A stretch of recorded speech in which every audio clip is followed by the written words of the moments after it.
Hallelujah. Let's pray. Lord, again, we come to you this evening. We are so blessed because, Lord, we know you're in the midst of us. We stand in your word. Two or three gathered in your name, you are in the midst. And as we study your word, God, Holy Spirit, again, you're a great teacher. Continue, Lord, to lead us and guide us. Continue, Lord, to make us understand that we may continue to walk in your ways. Bless, Lord, the hearers, Lord, in this church and those who are watching through live stream. We fully trust in you. All this we pray in Jesus' name. And everybody says amen. Hallelujah. Okay, let's give God a round of applause.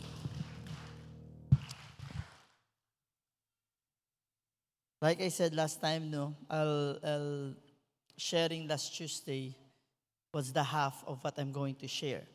Because we are talking about the role of the Holy Spirit when it comes to leading people to repentance. Everybody say repentance. Now, the part 2, is the role of godly sorrow, transformation, and ongoing renewal. Everybody say ongoing renewal. Porque ongoing. Kasi, masking ken ka naton aki, we are still being worked unto perfection. So, no one of us here has the right. Otro kel si sabi kat kita mali ta sa gente and sadya ta ase. And amugat ni subida, it's one thing. Pero si like, di aton hermana na Diyos, yan kamali. We have no right to condemn, but we have the right to correct. Klaro ba? Why? Because you and I are still being molded. Ongoing renewal. Okay. Now, in the second part of our series, we will dive into the nature of godly sorrows versus worldly sorrow. So there are two kinds of sorrow. The godly and the worldly. Everybody say with me, godly. And the worldly sorrow. Now, the transformative power of the Holy Spirit and the ongoing process of renewal and transformation in the life of the believer. That is what we're going to learn this evening. Everybody say process. Now, the process here is not the process for a person to be saved. No, we are already saved, but we are in a process to live as a BBLB based on the righteousness, on the standards of Christ, in which this yung righteousness siya dali ka naton. So, no pwede kita abla na okay lang yung bibian sinakasabida kay Chen yung righteousness ni Kristo. No, if we truly have that righteousness, that very thing will guide us, will lead us na makit-an jud sa atong kinabuhi as Christians. Okay. Now, again, the purpose of this teaching is that we may to understand the difference between godly and worldly sorrow. We will explore the Holy Spirit in when it empowers us to live righteously and recognize the importance of continual transformation. Ken baki ka naton wala na kinaiya dapat makambyo. Ha? Wala na? Perfect na ta? Or naapa? Naapa. I don't care masking kinsa pa nga tao naapa. Nagit. We are a work unto perfection. Amen ba? Amen ba? Now, let's go godly sorrow versus worldly sorrow. Open with me to the book of 2 Corinthians chapter 7, verses 10 and 11. 2 Corinthians 7, 10 and 11. It says, "For godly sorrow worketh repentance to salvation, not to be repented of, but the sorrow of the world worketh death. For behold, this selfsame thing that ye sorrowed after a godly sort, what carefulness it wrought in you. Yea, what clearing of yourselves, yea, what indignation, yea, what fear, yea, what vehement desire, yea, what zeal, yea, what revenge. In all things ye have approved yourselves to be clear in this matter. You see, godly sorrow brings repentance, which leads to salvation. El gente gali, sinuway godly sorrow, hindi sa repinti. Si hindi repinti, may salvation. But this is not my word. This is what Paul wrote. And asya klaro, this does not talk about being saved by works. It means being convicted and believing the word of God, that you have now understood that you're a sinner. Therefore, you responded to the gospel. You felt you were pricked in your heart. You felt that godly sorrow, ansi na galit mi obida, hindi galit debe amo, taripintiyo. Repentance. Everybody say repentance. But no repentance if there is no godly sorrow. The reason why when we preach the gospel, it's very important na hindi kita huya or miedo to talk about sin. Hindi kay man point to the sikulpa. Speaking, talking to that person, making understand why Christ came and what's the danger of sin. And that all have sinned. Because without them knowing what is sin, and without understanding that they're sinners, there will be no godly sorrow. There is no godly sorrow. There is no repentance. Mauna, I really love the word, the phrase, God is love. Kinsa madiridi ganahan, God is love. Tananta. Pero walay maluwas. Sige lang kag yun sa tao, God is love.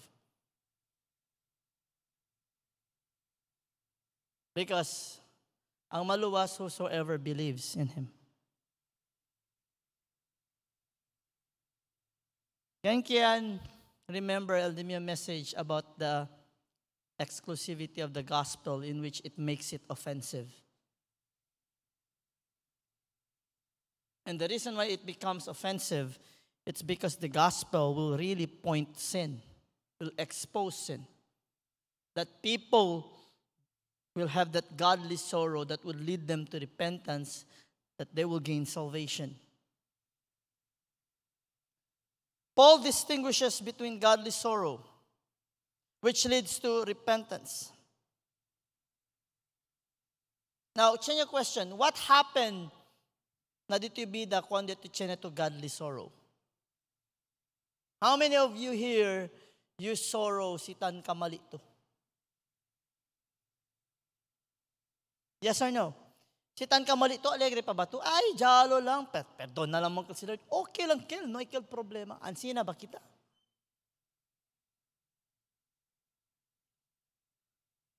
Makamiyada siya ansina. But as believers, the reason why we are here right now, the reason why we study the Bible, and the reason why we trust in God, because first and foremost, kung we kita gospel, we repented. Why? Yachene kita godly sorrow. Mali gala yukil ko sa taas eh.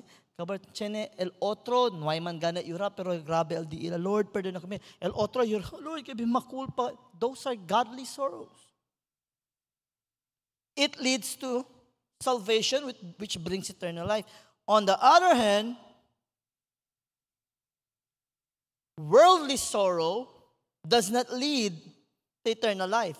Worldly sorrow does not lead to repentance.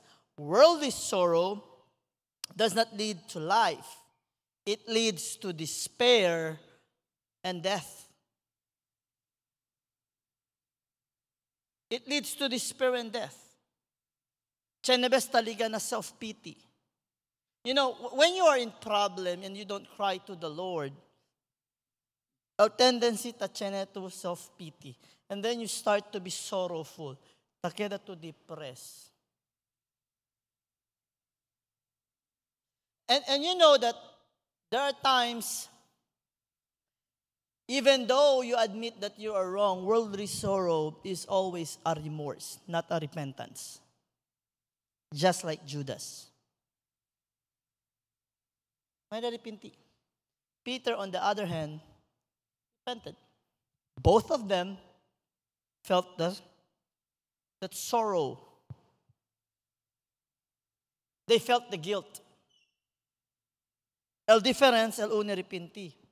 El uno, yan sorrow lang, like kayo di si konsensya, pero instead of calling unto God, repenting, acknowledging that only God can save, you know what? It leads to this. Tiyan mga gente, si tan culpa, instead masingkileto anda ko ng Senyor, tiyan sila rason, kay taba sila, hindi gayot ka, hindi ka tiyo pwede perdonam yung kwerpo.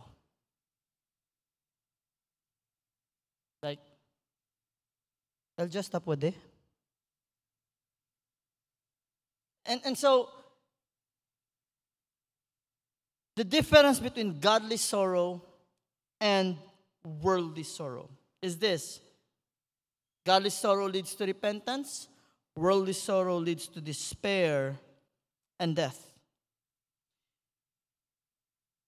The Holy Spirit helps us experience a godly sorrow that truly changes us. Another difference between godly sorrow is this. Godly sorrow, it is the Holy Spirit who leads us. Worldly sorrow, kita-kita lang kel. Akal mga tanmukmuk na kwarto, kabartan play lang mga love song, hindi ka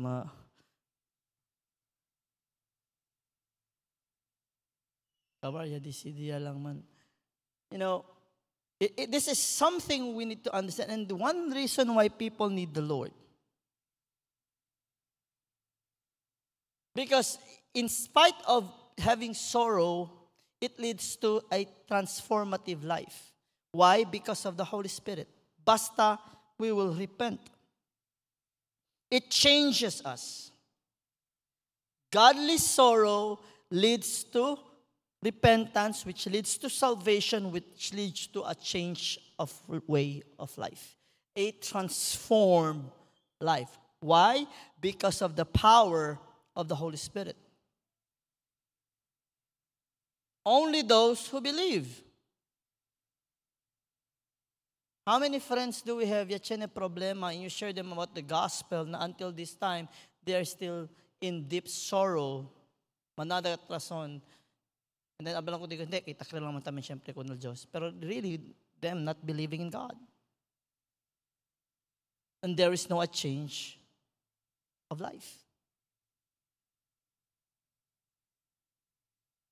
Porque a change of life es importante.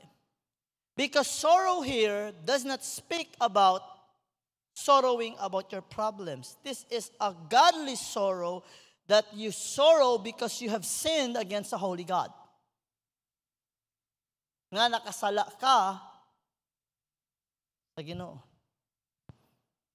And you feel guilty. But it's not only remorse, it's us understanding when we hear the gospel that our sin is so great and yet the grace of God is greater and bigger than our sin. But we must understand that a person, el gente, debe gayot, would acknowledge that he or she is a sinner before that sorrow comes. Kasi manada arata uwi, tabla sila, wala man ko nakasala. Okay raman to, gamay raman to. Ang sala baya, dako or gamay, sala baya.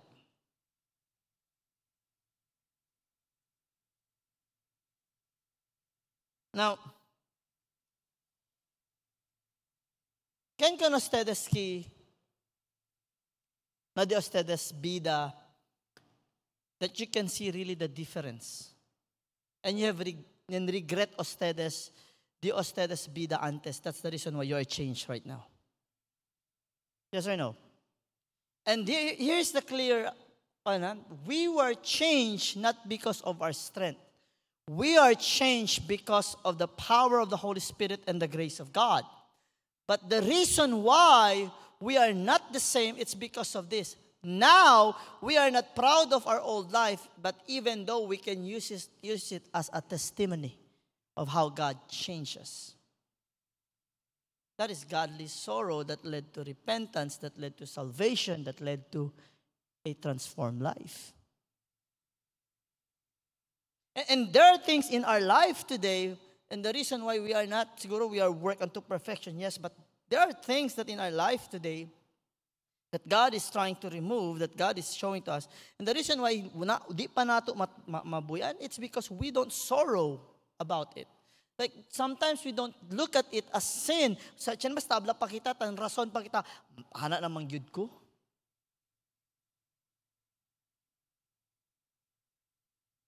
Este amang gatyo. Mauna di magkabya. Kanya sige tayo yun, it's a struggle. Is it really a struggle? Or really do you look at yourself as maugid ko? Because godly sorrow will lead to a change of life. You understanding the way I am living today is not right. Necesito este cambia because God is not happy with this.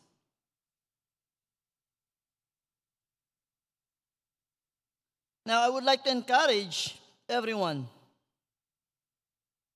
to seek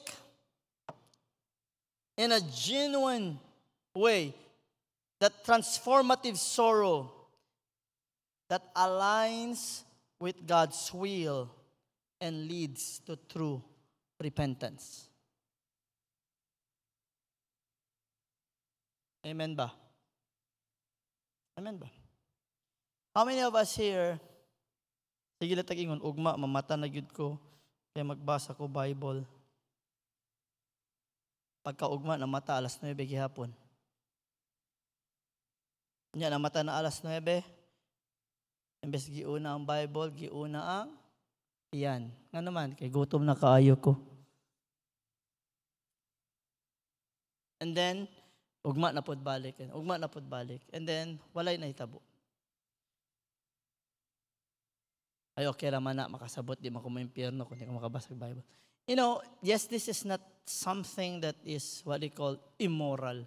But the fact that ansina lang kita tapen sa mura, gilang lang nato ang Ginoo ba? And we need to repent of that if we really love Him. It means this, if we truly say, I love Him, we love Him, then when we say, I'm going to wake up early, then man alarm kita o'clock, then if there's if you really felt the guilt, wala kay time sa Ginoo, you will really do that. There will be a change. Pero kung naghuna-huna lang kasi gilag ka na, that's only worldly sorrow. That's just an example. There is a change of how we live. There's a change of how we deal with things. There's a change of priorities. Now, the transformative power of the Holy Spirit. In Galatians 5:16, so I say, walk by the Spirit, and you will not fulfill or gratify the desires of the flesh. The Holy Spirit not only convicts, but the Holy Spirit also empowers us to overcome sinful desires and live righteously. The Holy Spirit empowers us, enables us to walk in the Spirit and to live a life of obedience and repentance. A life of repentance, hindi tan mean to repent to your Lord, repent to your Lord. Although every day there are things na nisita kita kambya, and God will expose that. God is going to show that to us. And if we know that it is a sin, we need to really repent of it. But a life of repentance is this. Antes mio vida, I will say, Lord, I repent, and now I turn my back and live according to the Word of God. That's a life of repentance, and walk in the Spirit and not fulfilling the desires of the flesh. The Holy Spirit empowers us to walk according to His Word. Now, everybody say obedience. Recite John 3:16 again. Go.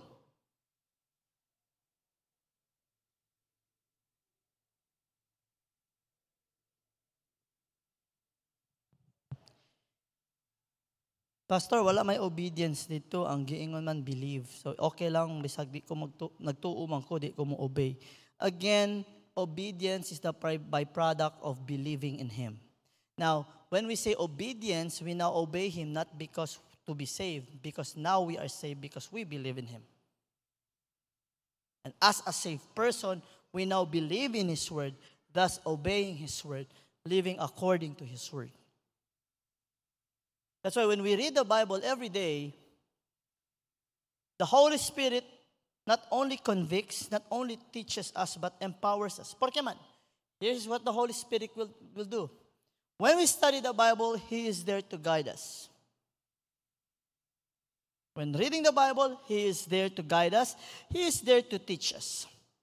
And when we are being taught, naig-anta, He is there to convict us. Now, when we see the lesson, when we understand and when we see our life contrast to that, He gives us the power to live according to that word. It means He gives us the power to apply what we have learned. Mauna, we need to study the Bible. This is what it means to walk according to the Spirit.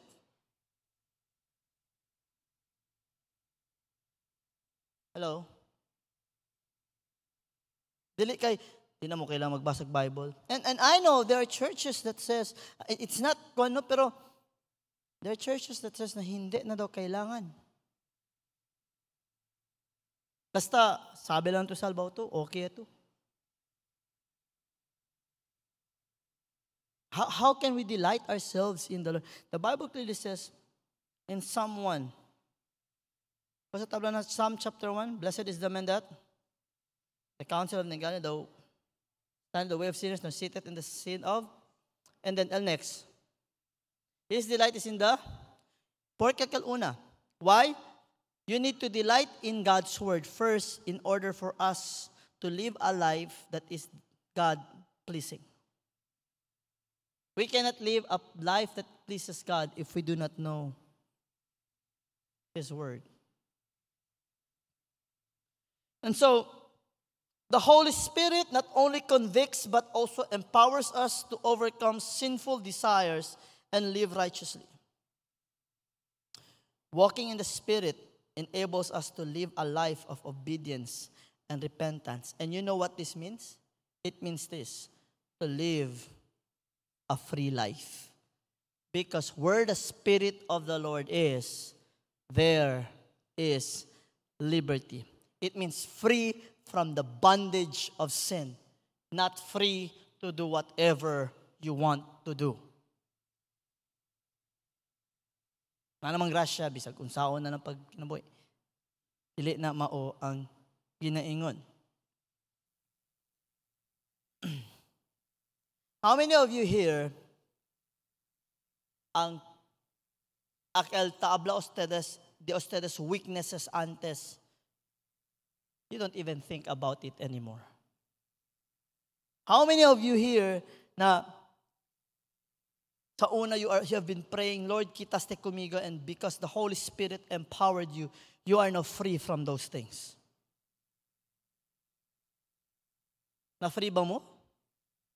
Kinsa diri sa una kusog mamalikas, nga wala na karon na malikas? Kaya ba nuway? Wala yun din naka-overcome sin. Kinsa diri chismoso kayo sa una. Maldito kayo sa una. Nga wala na karon. That is overcoming sin. That is understanding the word, acknowledging the word, and allowing the Holy Spirit to empower oneself Lord, dili dahil ni maayo, Lord, itangtang ni sa kuha. Pero Lord, I pray you give me the strength.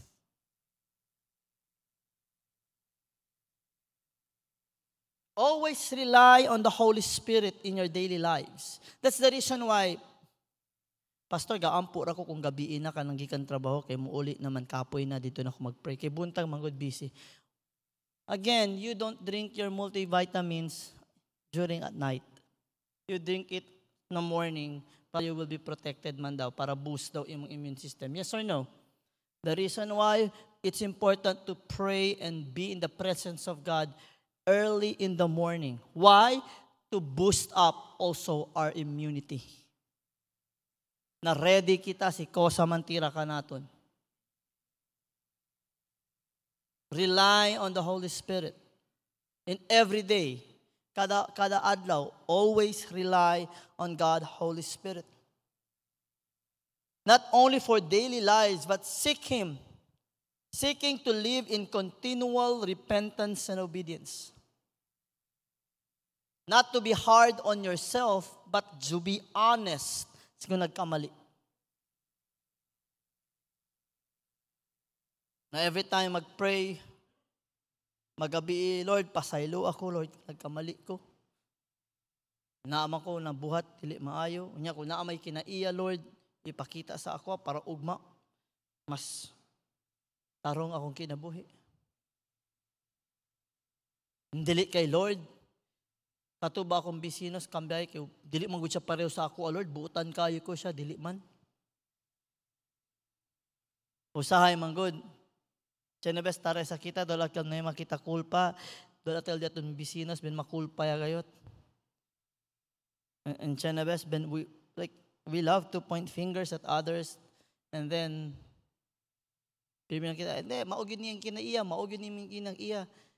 Finding fault. And sometimes, maudayin na ang kailangan ampuan nato na mawala na sa tua.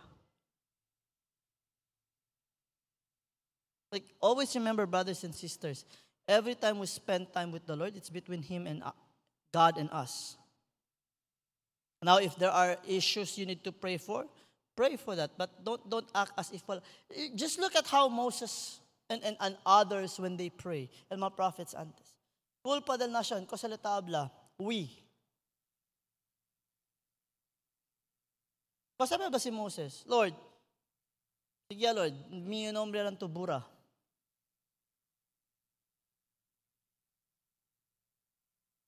Hello? If we want really a person who has understood the word, hindi sila bla, Lord, grabe na kayang Sambuanga City, Lord, sila lang yun na, Lord. No. You know how you pray? Is this, Lord, have mercy upon us, Sambuangueños. It's really, when you pray for the people, you're also one with the people. And get ustedes? But when we go to the scripture and when we spend time with the Lord, it's always between I and the Lord. Dili kay Lord, ako, butan kayo ko, katulad o, ato igsuon dito, Kristiyano man tingali, di man perfect. It's not how we should pray. It's always, Lord, teach me, mold me, make me. Kung naaman ko, unsa, Lord, dili patarong. Never think of yourself highly. Never think of yourself better than others.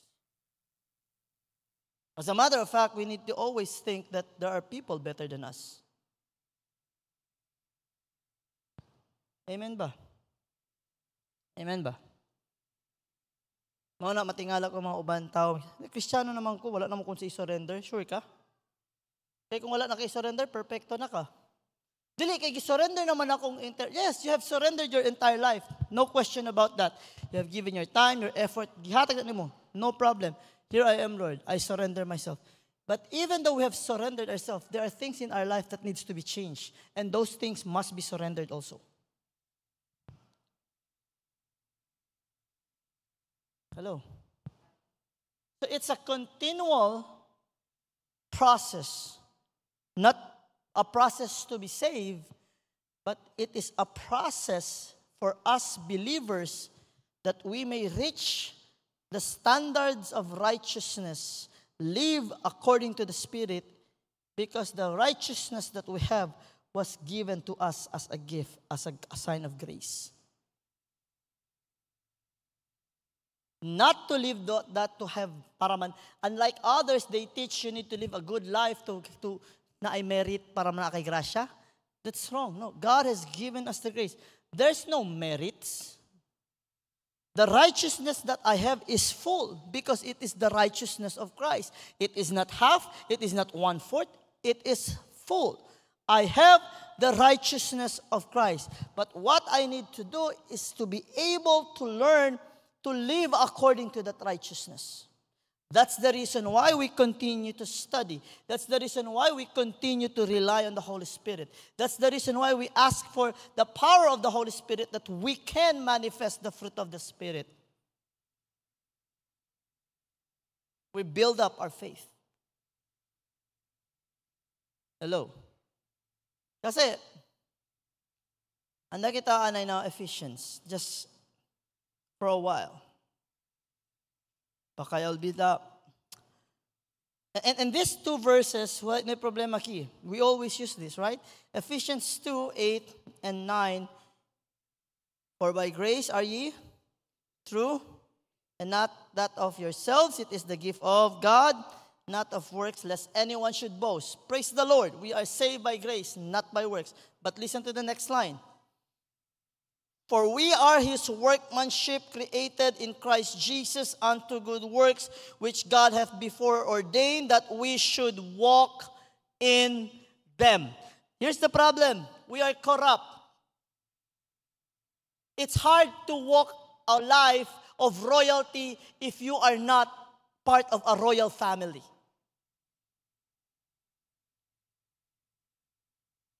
Siya asa ka natin ara el king or the Kosabali, yasela ustedes the GNT, royal family na mo. But tomorrow I would like you to walk and talk and act and breathe like a royal. Kasi hindi, kita kami. Kita ka natin manyana dayon, no? What do you think? Tamira ustedes, kita dayon ka natin manyana. Habla man el king, si mañana, hindi ustedes camina like a royal, talk like a royal, act like a royal, and first testing na la mesa si Komea. Wantog bilog ka naton itchapuera dayon. Kaya el una, ligan na la mesa, plastic una tahala, take home.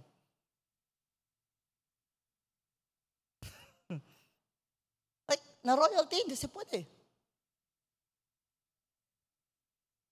Good thing that the God that we serve has called us to be part of the royal priesthood, and He is so gracious that He right away imputed His righteousness towards us, and then gave us the grace to learn His ways, and forgives us every time we fail as we desire to be like Him. And even though we have the desire to be like Him, we still fail. Like, how many of you here, example lang, kaya ba kita huga sports antes, Alsamano? This is an example. Kaya huga sports antes, okay? Kaya ba ustedes desire to be excellent in your sport? Yes or no? There's no point of playing and having the desire to go there if you don't have the desire to be excellent, right? Do we practice? Yes. During my high school time, pantam yung tata, alas 4:30 pa lang, disperto yayo, tas sige jogging, ang sinan-sina, todo. The desire is there, but may I ask you, saan ka mali ba kita syempre along the way? Yes, it's the same thing. The point here is this, if we have the desire and we act upon it and we fall, there's no worry, abla si Lord, para, continue. El problema, sinuay to desire, kabar, na yung mga ganito para, kay kere-kere to kalya tumbaw, amo kel el otro kwento. Because a believer, even though he is faithful, even though he loves the Lord, even though he keeps the word of the Lord in his heart, there are times you are really going to fail. And this, hindi ta abla to say it's okay to sin. No, it's not. I'm saying the reality. I'm stating the reality.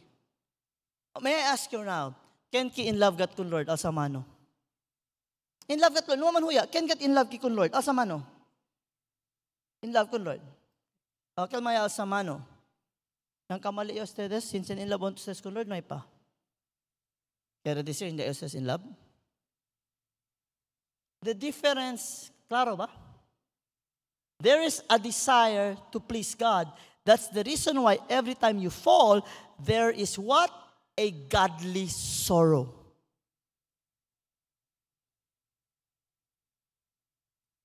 Este part key, I'm now talking not how to be saved. I'm talking now about believers who are saved. Kasi if no ay godly sorrow, that's a different story, my friend.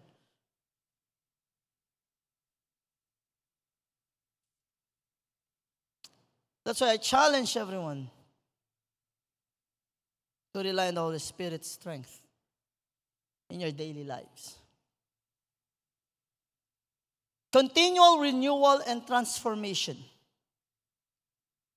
Let's go to the book of Romans 12. Romans chapter 12, verse 2.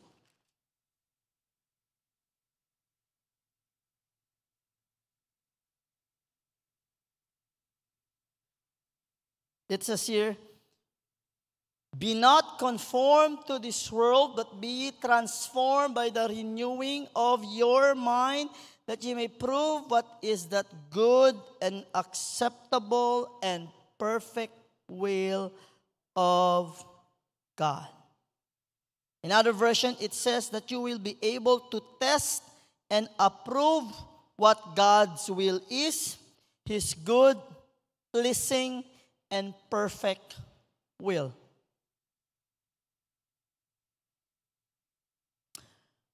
Repentance, I would explain this in this way. The capital R and the small r.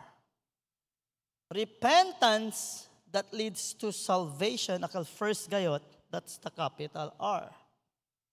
But repentance is not a one-time event, but an ongoing process of renewing our minds and aligning our lives with God's will. The Holy Spirit continually works in us to transform us into the image of Christ. Dili, Pastor, one time na yun ang repentance. Ano ba? Siya niya question, ko sa el mga kinaiya ni Muro na kailangan ni mo piyaan. Ingong kawala, basi di lang ni mo gina-accept.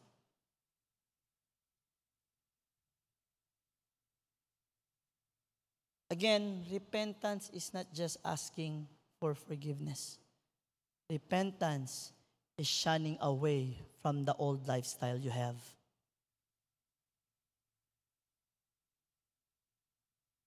Okay na, Pastor. Nga naman. Naman ko diri sa GNT. Nagrepent naman ko. Oh, nana ka sa GNT. Pero yung kinaiya, mao ba to ang sign sa repentance? Ay, pero anak na gyud ko, Pastor, manmang gyud ko. Ako na gyud ni ba? Amo na gyud ni bata. Bata pa yo ang sinegat yo. Bugoy yagat yo. Naga bugoy mo sulod sa langit.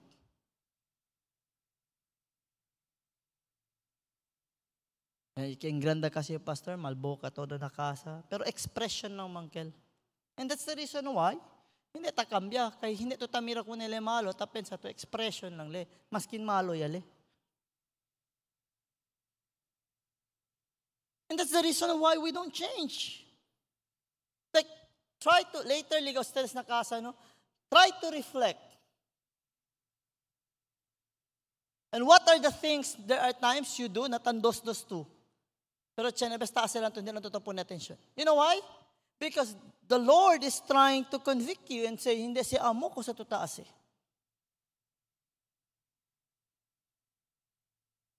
Hello? There should be a change, ablakin na naman, change of mind. The way you perceive things must be changed. When you look at this thing, and for you, because you are surrounded with people who thinks it is not a sin, but the Bible clearly speaks about that as a sin, then you need to have a change of mind. I'll give you an example. There's no problem, kasi someone does not mean, the book of Psalm chapter 1 does not mean you cannot have an unbelieving friend. Hindi ka tabla liya. Tabla liya si contigo yatan influensya. And here's the thing. If you have an unbelieving friend, kabar contigo tan influensya, and the reason why you give reasons na dito yung na okay lang, and ele contigo tan abla, okay lang say, be yourself, blah, blah, blah, etc. And then instead of you correcting that person, kabar este pal malisod, si igual pa ka to ustedes dos.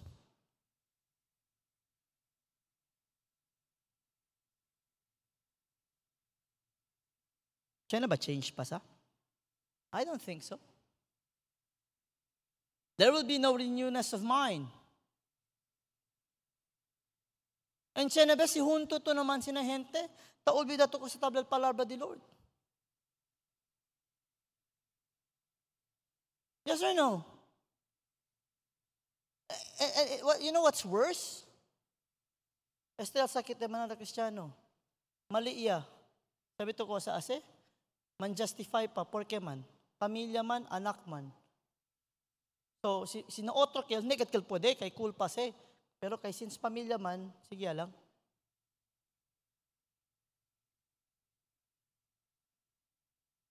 Ay, gamay ra to, pastor. Gamay ra man to. Tuyig lang mong siya siya may igagaw. Gamay ra to. Para pakisama lang to. Pero kung makita si pastor, bisa wala nag-inom, kay gituyo gyud ang usa ka amigo, kay kailangan nag-istoryan, nakita dito sa mga inom-inom. Tuwa si pastor, dapat wala to siya dito. Di gid to mao, bisag wa siya nag-inom, di gid na pwede kasi katong lugar to di gid pwede. You see, Elton point yo este. Our minds must be renewed in a way na si cool pala, it doesn't matter masing kungkin. Masing kanaton pa. If it is a sin, it is sin. If it is not supposed to be, it should not be. There should be a renewing of mind. Amen ba?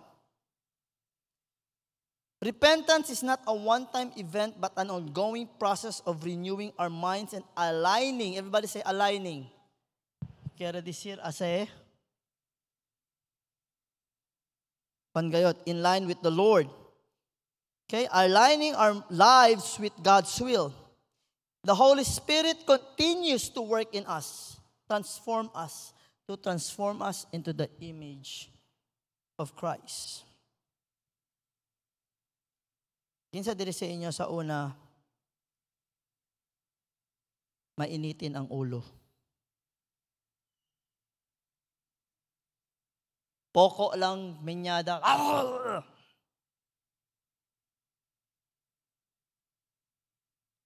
Si caliente el cabeza afuera, ansina siya. Si caliente el cabeza afuera, mas caliente el cabeza na casa. Kasi have you noticed? Mas corto el pasensya siya dentro casa. Yes or no? Na-notice niyo sa this? Siya nebe, siya puwera kita, ay, bueno agad kita, masin ko siya. Pero sinakasa, poko lang pitik.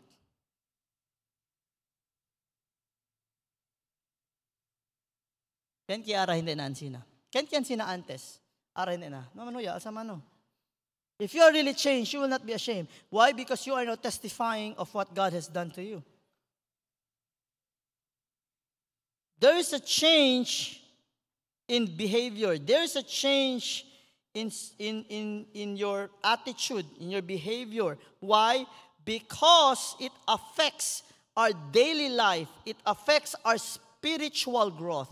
This is what happens when we are honest with God, when our minds have been changed. If we rely on the Holy Spirit, it is spiritual, but it affects our physical, our mental, in this world. It affects how we live in the present world, our behavior, our demeanor.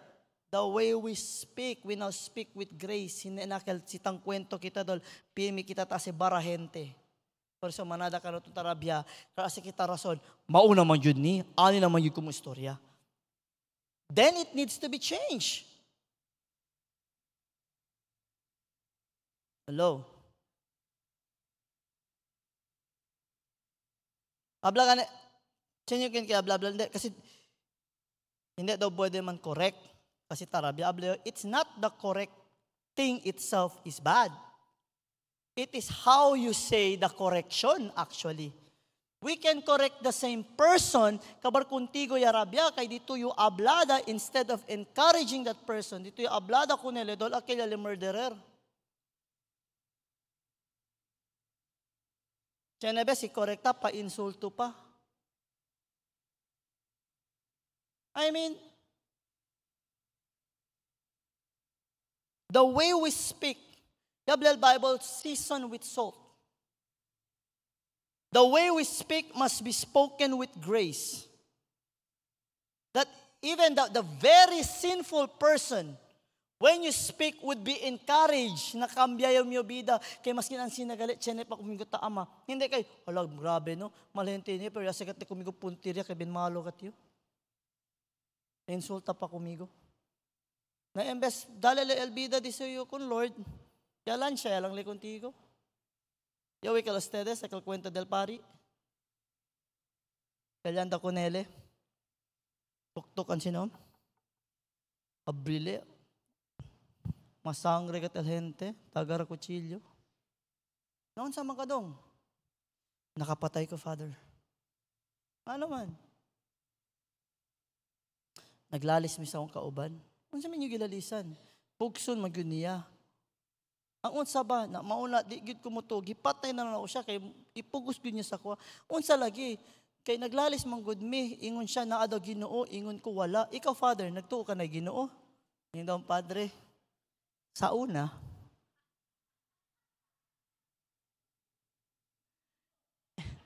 el point di miyo hindi el Padre.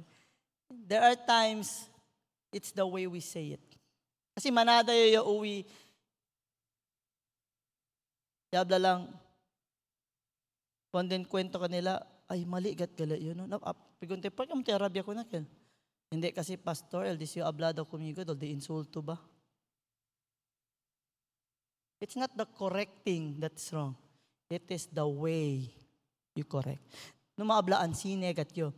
As a child of God, we were told to have the mind of Christ. To speak with grace, to speak with season. The words that we speak must be filled with season and salt. There must be a change of mind. Dili dito dapat kambya ko. Why? Because the Bible tells me I need to have a change of mind until it becomes the lifestyle. Amen ba?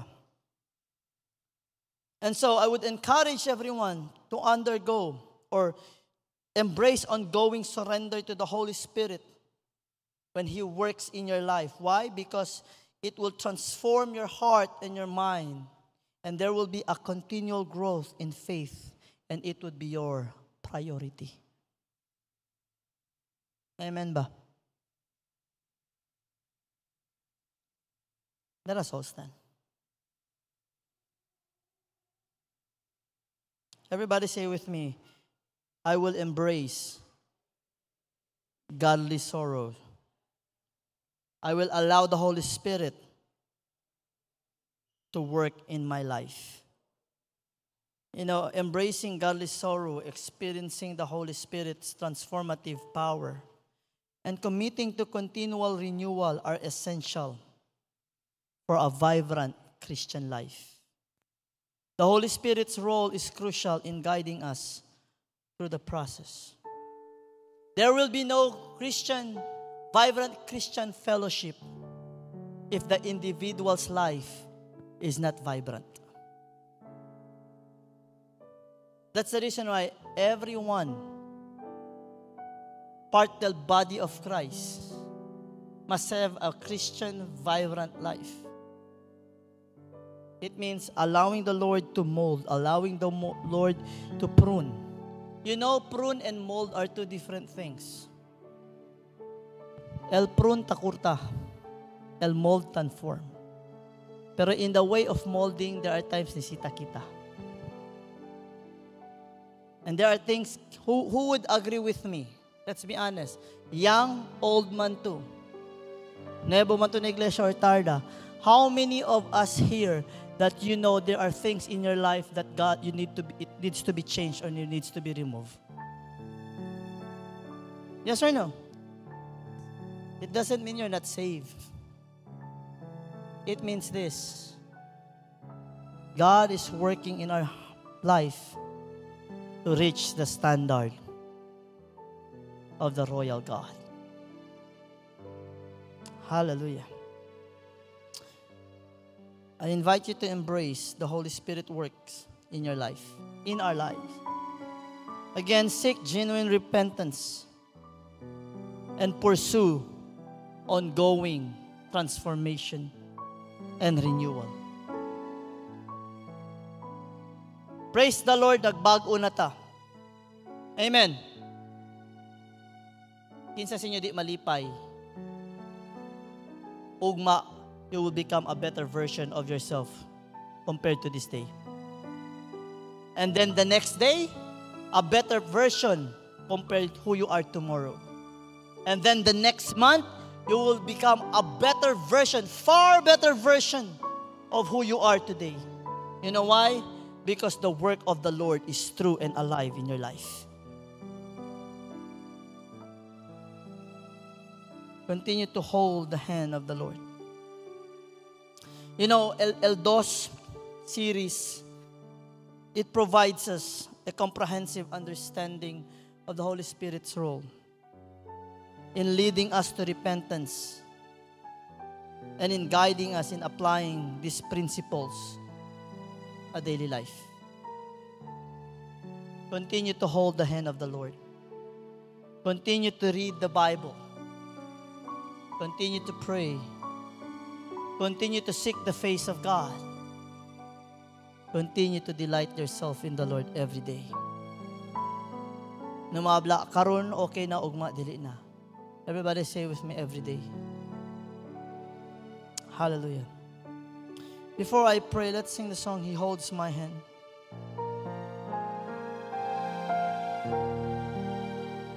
He holds my hand.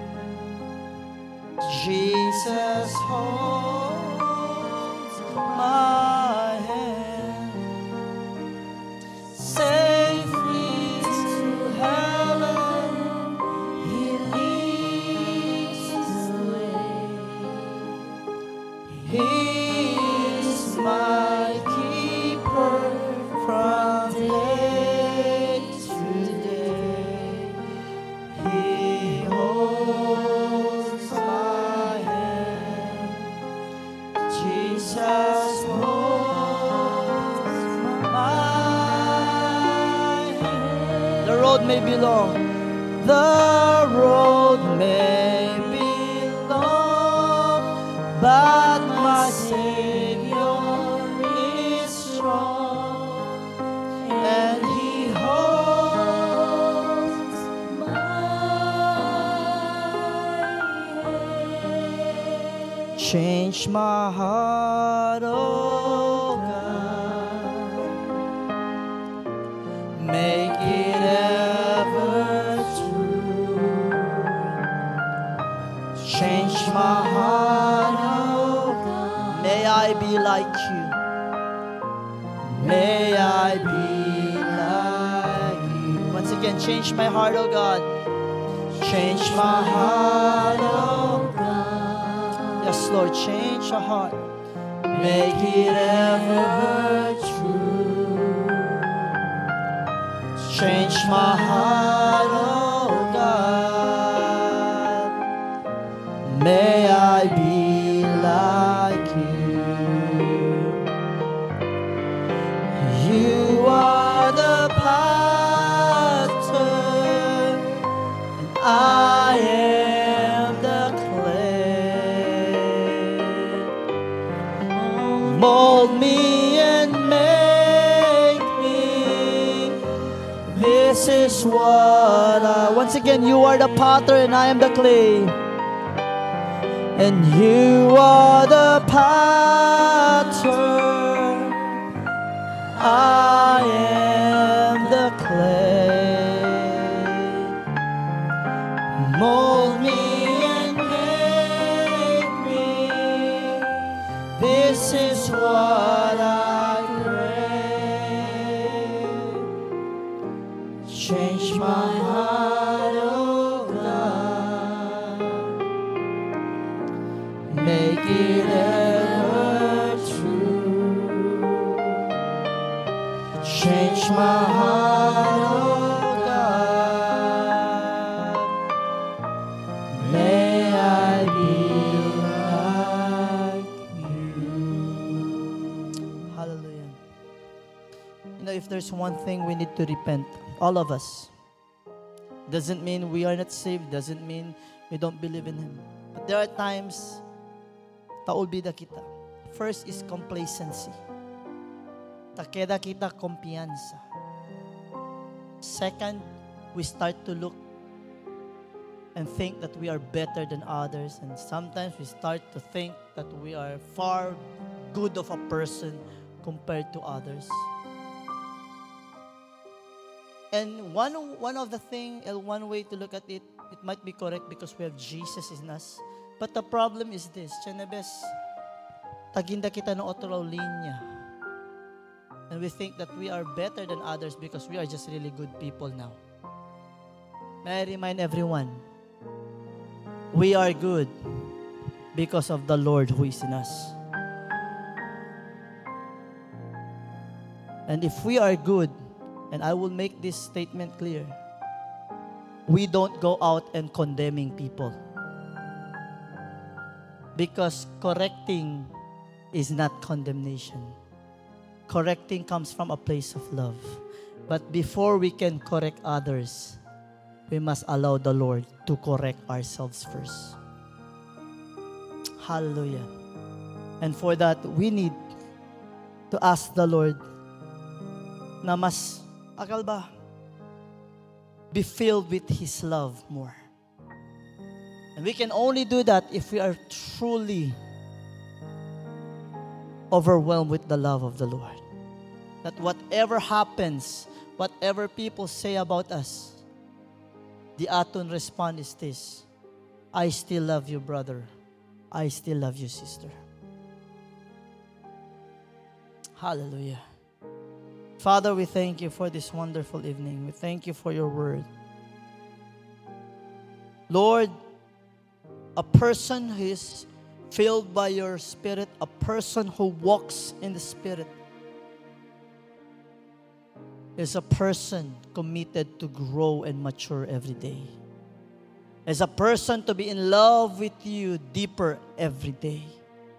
Not a person who thinks he has reached his limits. God, Holy Spirit, again, continue to mold us. Continue to make us. God, you are the potter, and we are just the clay. Continue, Lord, to mold us to the person you want us to be, that we will be effective in sharing the gospel, and we will be effective in representing you, Jesus, that people will truly know we come from you and that we belong to you. Thank you, Lord, for this reminder. Praying whatever we have learned will be alive in our lives. God, Holy Spirit, thank you so much for being with us. Again, Lord, we can't say enough. We can't thank you enough because you have done great and mighty things. But Lord, here we are once again. We dedicate our lives to you. We renew our dedication, Lord. We renew our commitment to you, O Lord. Because of your unfailing love, Lord, we have this grace, we have this chance. Lord, we have failed you so many times, but you are still the God who shows grace, love, and mercy. Help us, Lord, to be more like you. And Father, as we depart from this house of worship, thank you, God, Holy Spirit. We believe you are with us. Your smile will be upon us, blessing every family from the youngest to the oldest. Thank you, Lord, for we stand in your word. Our God shall supply all our needs according to his riches in glory through you only, Jesus. Thank you, Lord. Release us with your love and care. In Jesus' name, amen and amen. Hallelujah.